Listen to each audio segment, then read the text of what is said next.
है heating of RX in PPS, यानी PPS का मतलब पोलर प्रोटिक सोल्वेंट। पोलर प्रोटिक सोल्वेंट हो गए जैसे H2O हो गया, एल्कोहल हो गया, एसिड हो गया, ये इनमें जो एल्केन हैलाइड है उसकी हीटिंग करवानी है, और इसकी हीटिंग करवाएंगे तो इवन एलिमिनेशन होगा और उससे एल्कीन बनेगी। अब वो कैसे बनती है वो देखते हैं। ठीक है, पहले पीपीएस बता देता हूं क्या है। ये जो पीपीएस है पोलर प्रोटिक सोल्वेंट है, जैसे आपके पास H2O है वो हो गया, एल्कोहल को अपन बोल देंगे पोलर प्रोटिक सोल्वेंट, या आपके पास कोई एसिड है ये हो गया।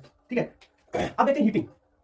आरएक्स, आरएक्स ले लो, जैसे आप आरएक्स ले सकते हो, कोई सा भी आरएक्स ले लो, समझाने के लिए अपन ने ये ले लिया, यहाँ पे अपन लगा लेते हैं बीआर लगा लेते हैं, चलो ठीक है। ये आपका एल्केन हैलाइड हो गया, इसकी हीटिंग करवानी है पोलर प्रोटिक सोल्वेंट। जो पोलर प्रोटिक सोल्वेंट जैसे H2O ले लिया उसमें इसकी हीटिंग करवाओ, तब क्या होगा, यहां पे क्या होने वाला है, ये बॉन्ड यहां तो ये माइनस और यहां पे बनेगा प्लस, तो क्या बन जाएगा आगे कुछ ऐसा कंपाउंड जहां पे प्लस आ गया, बीआर माइनस के रूप में निकल गया। अब देखो यहां पे ये तो बन गया, अब अपने को एल्कीन बनानी है, इवन एलिमिनेशन रिएक्शन होती है। ये जो heating of RX in PPS है ये इवन एलिमिनेशन रिएक्शन है। अब यहां पे एलिमिनेशन होगा, ओके। अब देखो ये प्लस है, यहां पे दो तरीके की एल्कीन बन जाएगी, एक तो एल्कीन यहां पे डबल बॉन्ड आ सकता है, एक यहां पे डबल बॉन्ड आ सकता है। देखो बताता हूं, जैसे दो एल्कीन कैसे बनेगी, एक तो या तो यहां से हाइड्रोजन का एलिमिनेशन होगा तो ये एल्कीन बन जाएगी, दूसरी बात अगर यहां से हाइड्रोजन का एलिमिनेशन यहां से हो रहा है तो ये एल्कीन बन जाएगी। अब आपको देखना है कि मेजर एल्कीन कौन सी है, तो मेजर एल्कीन देखने के लिए उसकी स्टेबिलिटी देख लो कि कौन सी एल्कीन ज्यादा स्टेबल है, यानी अल्फा एच कौन सी एल्कीन में ज्यादा है वो ही ज्यादा स्टेबल होगी, वही मेजर प्रोडक्ट होगी। अब देखते हैं इस एल्कीन को और इस एल्कीन को, एक तो एल्कीन ये है आपके पास, ठीक है, दूसरी एल्कीन ये है।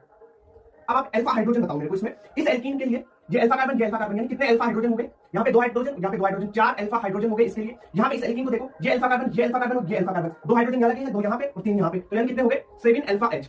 अब मेरे को बताओ 7 अल्फा एच ज्यादा है ना, तो ये ज्यादा स्टेबल एल्कीन होगी और ये क्या हो जाएगी मेजर प्रोडक्ट, और ये जो प्रोडक्ट है ये माइनर बन जाएगा। अगर आपको डायरेक्ट पूछा जाए क्वेश्चन मेजर के माइनर नहीं पूछा जाए तो डायरेक्ट आपको मेजर प्रोडक्ट बनाना होता है। ये बात सिंपल समझ में। In heating of RX in PPS polar protic solvent में हीट करवाते हो आप एल्कीन हैलाइड को, तो आपको एल्कीन मिलती है। ये जो रिएक्शन है ये इवन एलिमिनेशन रिएक्शन है, इवन एलिमिनेशन रिएक्शन। अब इवन एलिमिनेशन जो रिएक्शन है ना उसके आपके एनसीईआरटी के एग्जांपल बता दूं, एक तो यही हो गया। इसके एग्जांपल देखो, इवन एलिमिनेशन रिएक्शन किस में होती है, एक तो ये heating of alkene halide in polar protic solvent, दूसरा आपने जो पढ़ रखा है dehydration of alcohol, dehydration of alcohol.